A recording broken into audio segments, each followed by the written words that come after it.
Bom, só explicando um pouquinho o Instituto Bexiga, né? Instituto Bexiga é pesquisa, formação e cultura popular, né? Então a nossa perspectiva sempre é essa associação, né? Então os nossos cursos, a gente trabalha bastante com curso de formação, tanto no nosso espaço como em outras instituições.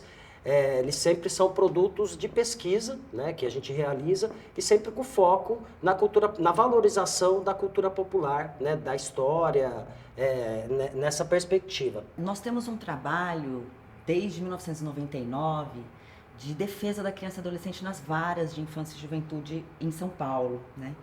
E foi um movimento até anterior à própria estruturação da Defensoria Pública de São Paulo, que é de 2006.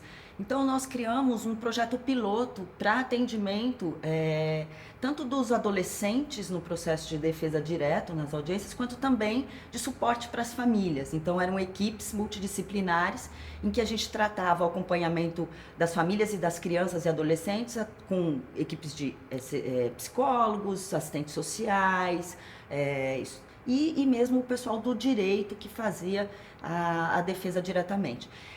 Com o passar do tempo, nós passamos a entender que era um pioneirismo na área e que precisaria desenvolver formação técnica especializada para criar pessoas que pudessem trabalhar com esse campo. Então, criamos um curso de História Social da Infância e Juventude no Brasil, onde a gente trabalha as diversas dimensões que mais tocam, né, tanto as instituições quanto as legislações que vão intervir diretamente nessa área, né? Então, o trabalho, o abandono social de crianças e o crime.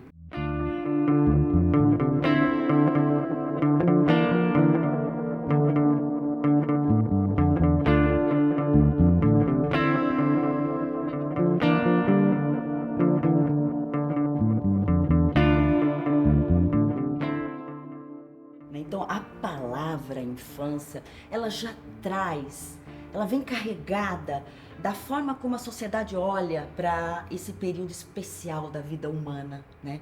A infância. Mas o que significa infância? Vem do latim.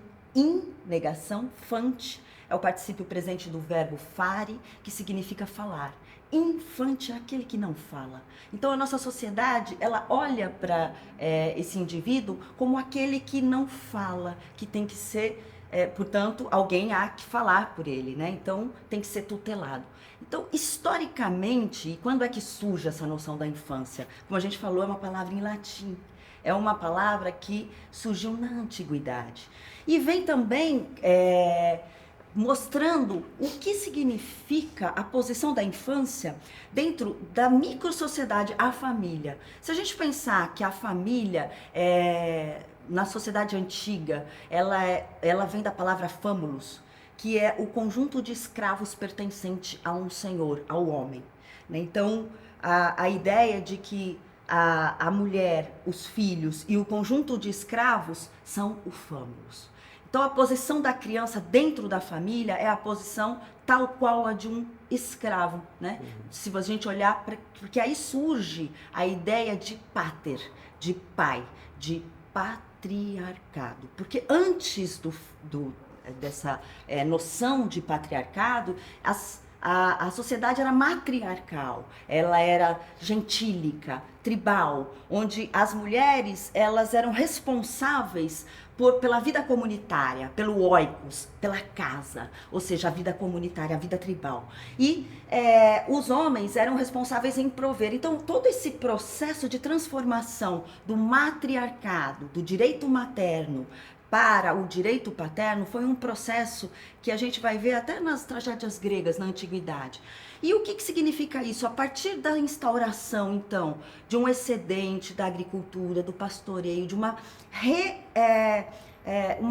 transformação na forma da divisão do trabalho no interior da família, a gente vai ver uma disputa agora de espaço do pater dentro do oikos, dentro da vida comunitária. Isso transforma tanto a posição da mulher quanto também da criança dentro família. Na nossa sociedade, a ideia de infância, como a Dani pontuou, justamente por estar associado a esse indivíduo que não tem fala, ela é muito utilizada para se referir a grupos que você quer desconsiderar, né? Então, as mulheres são infantis, né? Os escravizados são infantis, o povo, porque é a ideia mesmo de associação com a palavra infância, como se fosse uma palavra, a gente brinca, né? Que a palavra infância na nossa sociedade, justamente por ter essa carga, ela vira palavrão, né? Se a gente se referir a alguém como infantil, criança, a pessoa se sente ofendida, como se eu estivesse falando um palavrão, né? Justamente porque a palavra, como a Dani pontuou, carrega justamente essa ideia de ausência de fala. E quando você está diante de alguém que não tem fala, você tem que orientar, você tem que tutelá-lo. Então a gente vai ver que a história da infância, no Brasil principalmente falando, é uma história que, apesar de ser reconhecida formalmente, né, como sujeito de direitos, né, ter um avanço, a gente ainda percebe que é uma história violenta e de superação. Então a infância, de uma forma geral, né, no mundo, ainda é uma questão fundamental para a gente avançar e superar essas histórias de violência que a gente acaba tendo na infância. Essa noção de famos, que a Dani, né, pontuou, que está na base da constituição da sociedade patriarcal, né, e na base da estrutura da família, jurídica, inclusive, né, a ideia de pátrio poder, ou seja, o poder do pai, né? Os demais, então a mulher, a criança, os escravizados no período, infelizmente, da escravidão, esses são bens, como a Dani falou, que pertencem ao pai, ou seja, o pai tem o poder sobre todos, né? Inclusive, na Grécia, em Roma, era poder de vida e morte, inclusive sobre a criança. Se o pai não levantasse a criança não era aceita socialmente, né? Essa noção, como a Dani falou, vai, né, transpassar séculos e séculos e vai chegar até os dias atuais em termos jurídicos, né? Para vocês terem uma noção, a ideia de pátrio poder ela só deixa de existir juridicamente no nosso país em 2002, com o Código Civil, que vai mudar a ideia de pátrio poder para poder familiar. Mas o que a gente gosta de chamar atenção é que mesmo com essa mudança do Código Civil, de pátrio poder para poder familiar, onde agora o poder é do pai e da mãe sobre a criança, perceba, ainda a relação de poder permaneceu, né, sobre a infância, né? Então hoje a nossa lei trata o poder familiar. O que é o poder familiar? É o poder do pai e da mãe sobre a criança. Então a subjugação da criança na nossa sociedade ainda permanece, né?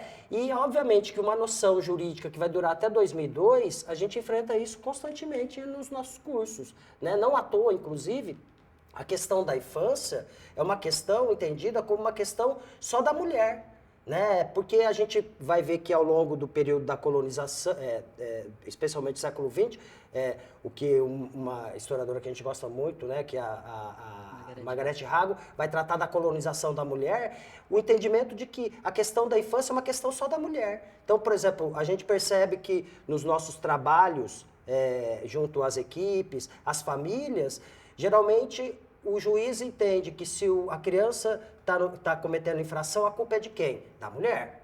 Né? O homem, efetivamente, quase que não entra nessa preocupação em relação à infância. Né? Seria uma questão que é a mulher que cuida, né? Criança é a mulher que cuida, e isso acaba se espraiando também para o debate acadêmico. Então, você vê muito poucos homens também, porque eles entendem que os negócios deles são a fazenda pública, e não a questão da infância é uma coisa menor, uma coisa de mulher, né?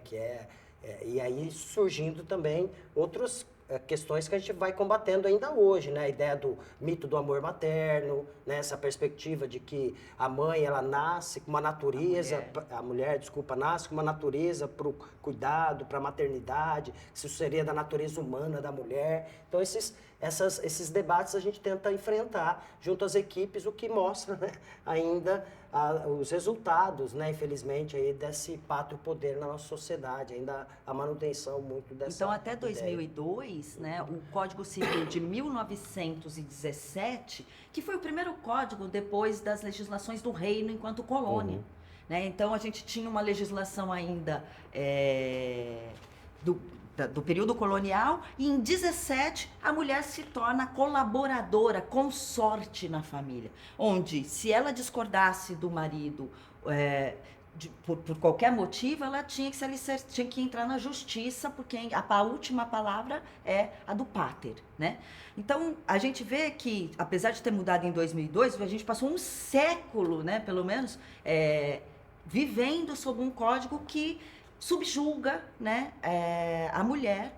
E como o Beto falou muito bem, o mito do amor materno, essa naturalização da reprodução pela mulher, isso é tão forte que se uma criança que cometeu uma infração penal vai para uma audiência sem a mãe, já conta negativamente na sentença do juiz, até hoje.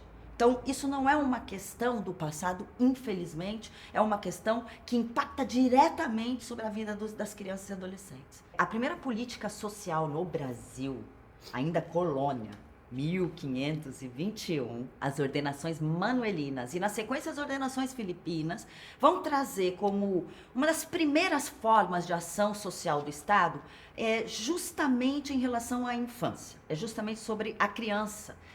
E a criança, não qualquer criança, mas a criança chamada abandonada, porque a questão social era vista como uma questão de caridade. Eu não sei nem se esse tempo verbal é correto, o era, porque ainda hoje a gente tem como desafio o caráter caritativo que permeia a assistência ou a política social no Brasil. E uma das primeiras formas, como a gente falou, foi a questão da criança chamada abandonada, enjeitada, termos fortes, termos perversos, pejorativos, que vão circundar essa noção de infância no Brasil. Então, já desde 1521, né, as câmaras municipais vão ser responsáveis pela criança até os 8 anos de idade. Ou seja uma criança escravizada, que fica com o seu senhor, que ele então é responsável até os 8 anos de idade, ou a criança chamada livre ou liberta. Essa criança é a responsabilidade da Câmara. E a criança chamada abandonada, enjeitada, vai ser um dos focos da política, né? Vai surgir, então, vai vir para o Brasil, né, uma estrutura de cuidado ou de assistência à criança chamada abandonada, que vem justamente das Irmandades. Então, em 1521, essa Câmara ela vai repassar a responsabilidade da criança para a chamada Roda dos Expostos, né? Ou seja, a Roda dos Expostos nasce no berço do Vaticano, né, ou da Igreja Católica Romana, em 1203 pelo Papa Inocêncio III, que a ideia era justamente acolher as crianças que, inclusive, se não forem batizadas, se tornam pagãs e morrendo, então elas vão parar no limbo e passar a eternidade no limbo. Então a ideia da roda vem conjugada, inclusive, com uma associação à religião. E o que era a roda? A roda dos expostos era uma estrutura cilíndrica, circular, que ficava no muro das Santas Casas de Misericórdia ou das Casas Pias, ou nas janelas, né, dessas instituições. E a pessoa, então, ela deixava a criança que queria abandonar, girava a portinheta e essa criança ia para o outro lado do muro ou da janela. Tocava uma sineta, a roldeira vem, batiza imediatamente essa criança e então essa criança entra para o sistema da roda. Então a roda dos expostos, na verdade, é uma forma em que a política vai se expressar. Só que as Santas Casas eram responsáveis por todo um rol de assistência. Eram hospitais, eram enterramentos dos desvalidos, dos pobres, eram várias funções, inclusive o cuidado com a criança enjeitada, exposta, ou seja, criança exposta na roda. Vai surgir uma série de categorias para essa infância. Criança, a infância ilegítima, a infância exposta, a infância desvalida. Então, essas crianças iam para as rodas e nas rodas não tinha dentro da Santa Casa uma estrutura para cuidar dessa criança. Eram hospitais. O que surge a segunda forma, portanto, de cuidado. As câmaras são responsáveis, repassam convênios para as Santas Casas de Misericórdia. As Santas Casas de Misericórdia vão contratar amas de leite. As amas de leite são profissionais que vão, é necessário então para amamentar que você se torne gestante, que você se mantenha gestante, mas essas amas vão cuidar das crianças, vão levar as crianças para casa e vão cuidar dessas crianças até os 8 anos de idade. Uma questão eu acho que é importante só pontuar é que durante o período colonial, como a Dani está pontuando, o entendimento de que a criança não era uma questão de Estado, né? Questão de Estado é fazenda pública, é a economia. Criança é uma questão de caridade. Por isso que a gente denomina geralmente esse período como período, né, caritativo. Né? Porque, como a Dani falou, quem de certo modo é responsável seria então essas irmandades religiosas que estão ligadas mais à ideia de caridade, que essa noção ainda de certo modo, como eu falei, atualmente persiste, né? Porque ainda de certo modo a gente acha que quem trabalha com criança é voluntário, é caridoso, né? Não entende ainda as crianças como sujeito de direitos que devem ter esse atendimento, né? O sistema de roda é um sistema que acabava sendo um sistema muito perverso para a infância no Brasil, né? Dado que até o nome da criança, quando era batizada, ao chegar na roda, era o nome que gravava naquela criança, ao longo da sua vida, essa trajetória da roda. O sobrenome que era dado a todo mundo que era posto na roda era exposto. Então, Daniela exposta, Natália exposta, João exposto, ou seja, você carregava o estigma e a marca da roda para toda a sua história. Como a gente, né, sempre observa, infelizmente a nossa sociedade, quando trata da infância, está preocupada com o encaminhamento da infância sobre 3 aspectos, né? Então, o que fazer com as crianças abandonadas, o que fazer com as crianças que cometem crimes, infratoras e regulamentar o trabalho. Então, basicamente, isso a gente infelizmente vê até hoje no Estatuto da Criança e Adolescente. A própria estrutura do Estatuto se preocupa basicamente com a regulamentação dessas 3 questões, né? Criança não tem sexualidade, criança não tem nenhum outro aspecto. A gente se importa em termos sociais com o abandono, com a infração e com o trabalho. Quando a gente vai estudar a história das crianças, a gente vai ver que o trabalho infantil, por exemplo, 30% dos marinheiros dos navios que vieram no processo de mercantilismo para o Brasil eram tripulantes crianças, marinheiros crianças, os chamados grumetes. Junto com os grumetes vieram os pajens, crianças que eram acompanhantes da tripulação e que serviam, inclusive, sexualmente a essa tripulação. Então, historicamente, a gente vai ver que o corpo ou o domínio sobre o outro, né, da escravidão, de uma forma geral, vai impactar na nossa sociedade. A gente ter pajens, mucamas, a gente vai ver que a servidão o escravismo vai às raias do uso do corpo para todas as funções. A violência é a regra do cotidiano no Brasil colonial, no Brasil imperial. E eu vou ser polêmica, no Brasil republicano. Voltando então a falar um pouquinho da visão menorista em relação à infância no Brasil. A gente teve o Código de Menores de 27 e a gente brinca que no Brasil, só para considerar o período republicano, 1889 até os dias atuais, a gente teve muitos períodos ditatoriais, né? E as legislações e as instituições para a infância, e eu ousaria dizer para o Estado de uma forma geral, foram construídas nesse processo ditatorial. Então, a gente vai ver que a gente atravessou o século XX com o Código de Menores de 27, que servia muito bem ao caráter punitivo repressivo em relação à infância, apesar de todo o protagonismo. Aliás, é isso, todo esse complexo tutelar é montado justamente porque a infância ela é protagonista nas lutas, né?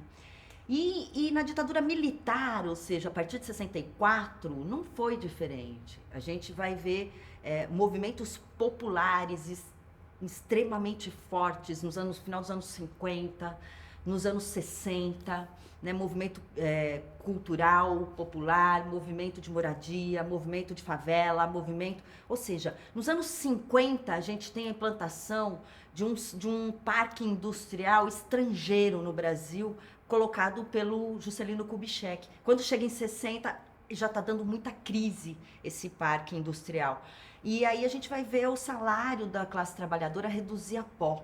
Né? Em 10 anos de ditadura, a gente vai ver sérias carências em relação à classe trabalhadora e aos filhos da classe trabalhadora.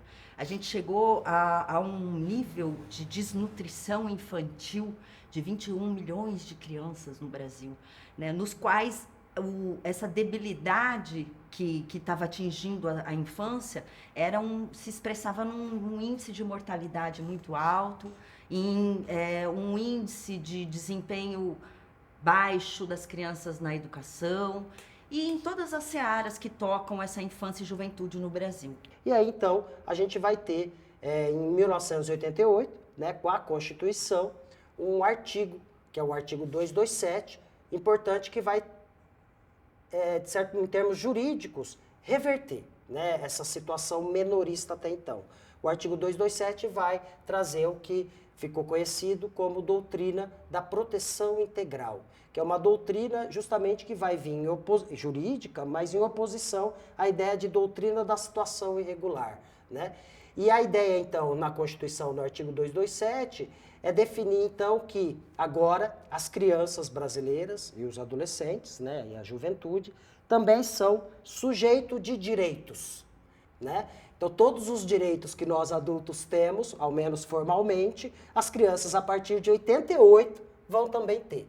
Então, direito à convivência familiar, viver com a família, né? Porque o entendimento nessa área é de que lugar da criança é em abrigo, é instituição totalizante, não, é lugar da criança na família, né? Direito à educação, à saúde, ao respeito, todos os direitos nossos. Ou seja, a primeira vez na história brasileira que as crianças, em termos jurídicos, vão deixar de ser aquele ser tutelado e vão ter reconhecido os seus direitos fundamentais, como todos nós, né? Bom, obviamente que com essa determinação do artigo 227 e no 228 ainda também a Constituição define a maioridade penal aos 18 anos, que é um dos artigos mais criticados ainda hoje por aqueles que querem a redução da maioridade penal.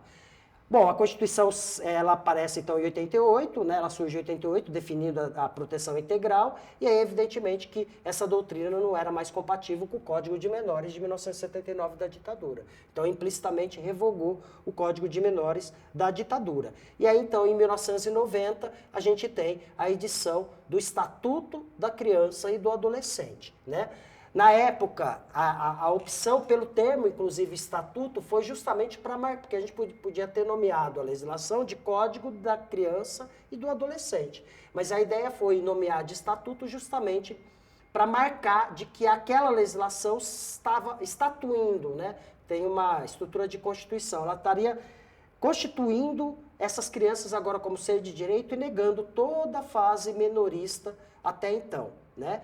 E aí, a partir do Estatuto, ele acaba reproduzindo também a mesma declaração de direitos, né? Nos artigos 3º, nos artigos 4º, definindo que todas as crianças e adolescentes têm direitos, são sujeitas de direitos, e aí inverte esse raciocínio. Se até então a irregularidade estava na criança, né, pela teoria, pela doutrina da situação irregular, então a criança, por exemplo, que não tinha escola, ela que estava irregular, o Estado intervia para regularizar, que nascem esses termos horríveis de família desestruturada, né, noções, periculosidade que a gente vai combater, o termo, né, o conceito periculosidades, esses termos que a gente vai combatendo na prática, mas a partir do Estatuto, da Constituição e do Estatuto, em termos formais, né, em termos jurídicos, essa criança, então, que teoricamente agora está sem escola, não é ela mais que está irregular, agora o direito dela está sendo violado.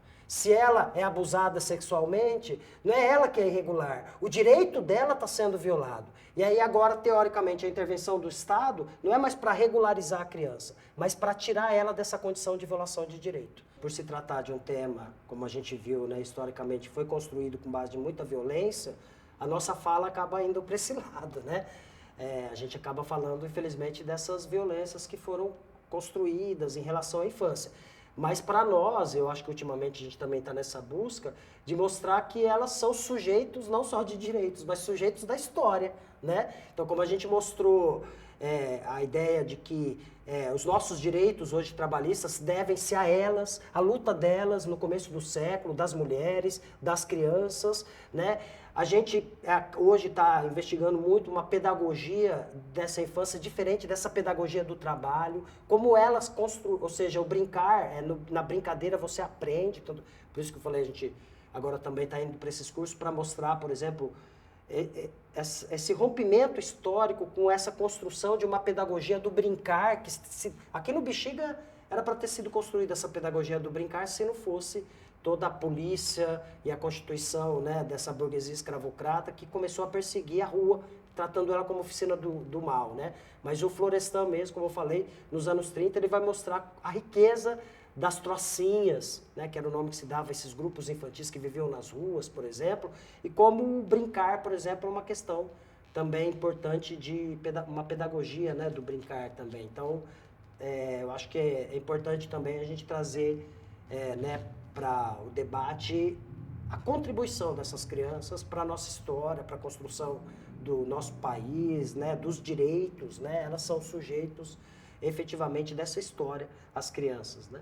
Acho que... O nosso curso começou como Infância Silenciada, um panorama histórico e jurídico da questão social da infância no Brasil. E toda a nossa luta e os desafios que a gente enfrenta hoje são justamente de superação desse silenciamento, né? Então, acho que a superação da visão menorista, das instituições, de um complexo tutelar que está vivíssimo e cada vez criando mais estruturas para esse controle social, eu acho que é esse trabalho, né, de valorização da resistência e da luta que pode mostrar outras perspectivas, mostrar uma perspectiva do trabalho, né, da classe trabalhadora, uma perspectiva que tire a poesia do futuro, não mais do passado, que a gente viu que faz alguns séculos que a gente está batendo na mesma tecla, a violência.